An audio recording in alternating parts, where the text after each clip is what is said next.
السلام عليكم ورحمة الله وبركاته. ازيكم حبايب قلبي؟ عاملين ايه؟ يا رب تكونوا بخير. اولا كده انا بشكر كل حد سأل عليا وانا تعبانة، وكل حد اتصل بيا، وكل حد عمل لي كومنت حلو. إيه بصراحة انا عرفت غلاوة عندكم قد ايه، والحمد لله يا رب، الحمد لله يا رب، الحمد لله ربنا شفاني وعافاني، وجيت لكم من جديد. وهعمل لكم بقى احلى كنافة النهاردة. إيه هو كيلو كنافة، هحمره كده في السمنة، ومعانا 2 كريم شانتيه، ومعانا كوباية لبن، ومعانا المانجا اللي انا مقطعاها شرايح دي. ونسمي بسم الله.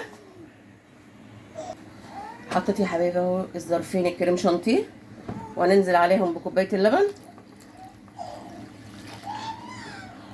وهضربهم كده ضرب خفيف. بسم الله.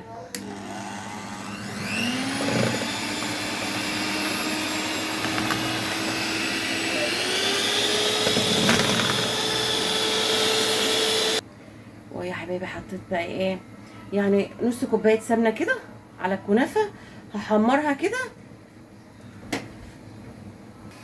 ويا حبايبي اهي حمرتها بالسمنة البلدي، ما اقولكوش على ريحتها، خطيرة خطيرة خطيرة.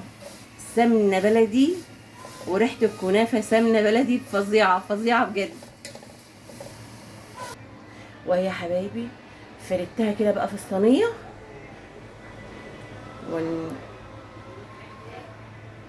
بعد ما فردتها في الصينية وحمرتها في السمنة البلدي، ضغطت عليها، هنزل عليها بقى بالكريم الشانتيه. والتكال اللي انا عملتها بس معاكم، اللي هو كيس جيلي، كيس جيلي مانجا حاططها في الكريم شانتيه. ونصب كده بسم الله.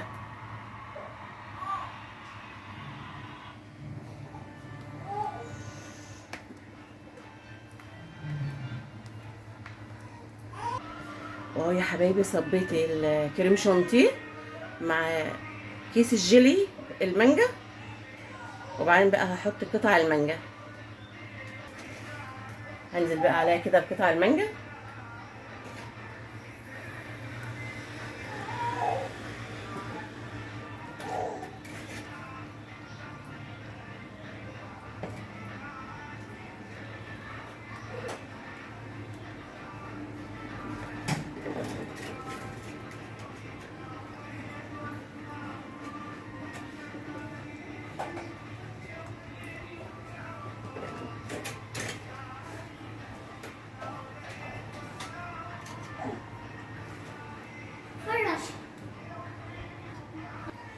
واهو يا حبايبي خلصتها اهو.